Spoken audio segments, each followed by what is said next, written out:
When everything feels harder, the unseen is at work. Have you noticed that just before life shifts, the weight increases? The phone call doesn't come, the bills pile up, and silence echoes where you prayed for change. It feels like punishment. But what if it's preparation? This is the paradox of struggle, the test before the breakthrough.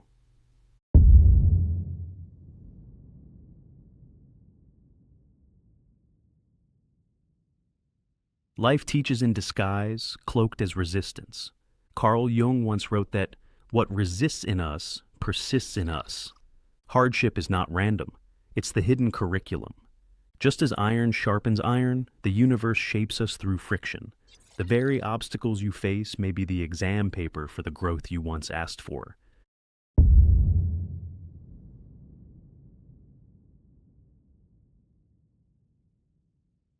One waits for the storm to pass. The other becomes the storm's wisdom. Most endure tests, waiting for them to end. Few transform inside them.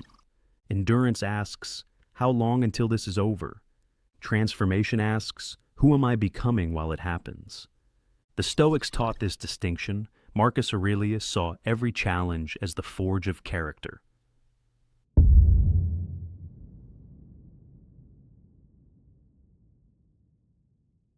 Every answered prayer carries responsibility heavier than desire.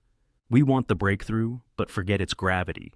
Neville Goddard warned that you cannot live in the end while clinging to the old self. Blessings demand new containers. A relationship requires patience. Wealth requires stewardship. Influence requires humility. Without preparation, blessings collapse under their own weight.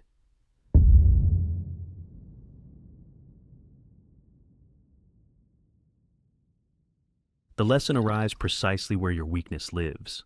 Notice how your struggles feel uniquely tailored? That's because they are. One person drowns in loneliness. Another battles pride. Another is tested by sudden success. Each test stretches the weakest seam in your being. What feels unfair is often exact calibration for your expansion.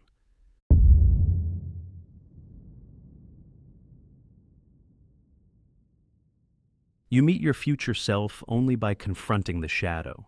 Jung called this the integration of the shadow, the parts of us we deny. Tests expose them: anger, fear, envy, despair. Not punishments, but invitations. To step into a new life, the old fragments must surface. What breaks you is often your shadow, asking to be seen.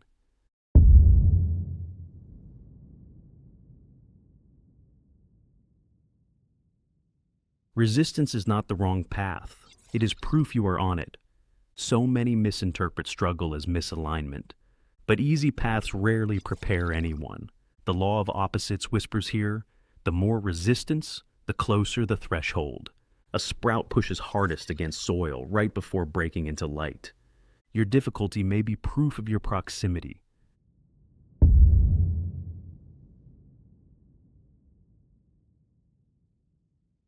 Every test whispers, can you hold more love, more clarity, more weight? The questions are never abstract. Can you stay calm while chaos unfolds? Can you forgive without being repaid? Can you keep working without applause? These questions are not about worthiness. You are already worthy. They ask only, can you expand enough to carry what you asked for?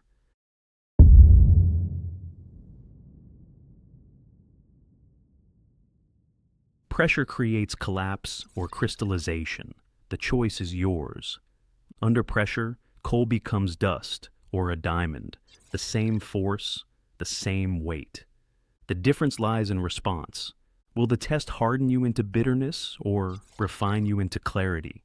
The universe is not judging. It is simply revealing who you are under heat.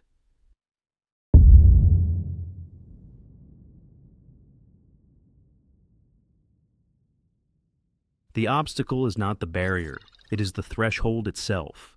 Here lies the paradox. The test is not in the way of the blessing, it is the very doorway into it. Your hardest season is not a detour, it is the passage. Without the breaking, there is no blooming. Without the resistance, no expansion.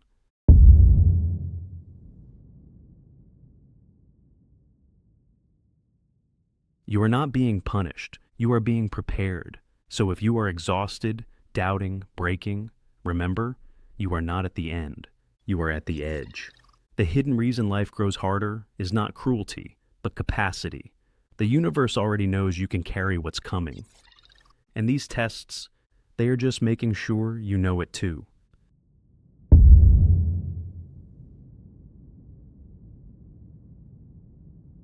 If this reflection stirred something in you, feel free to like the video. Subscribe to our channel if you feel called to dive deeper, and tap that notification bell so you don't miss when the next quiet shift arrives. Until next time. Where to go, what to say, who to become, but what if most of it was already chosen?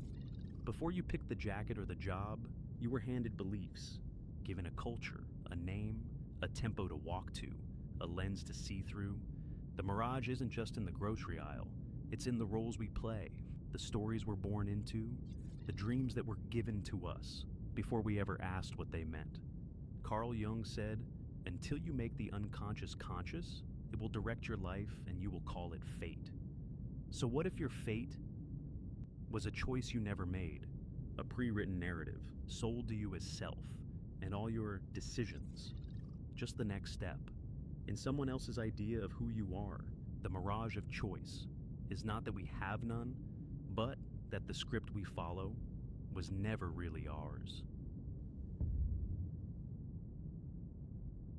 We think we're acting from the inside out, but most of what we think was whispered first, not loudly, not with force, but in patterns, images, repetition. We absorb what we hear often, we follow what we've seen modeled, we obey what feels normal, not what is true. And it isn't evil, it isn't even obvious. It's subtle, like a parent's sigh, a teacher's praise, a face that looked disappointed when you didn't smile. What if your entire idea of what's right was just the result of a well-timed nod? You didn't decide what matters. You inherited it, then performed it.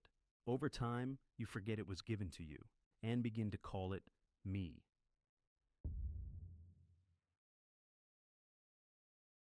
We are surrounded by options, so many doors to open, so many paths.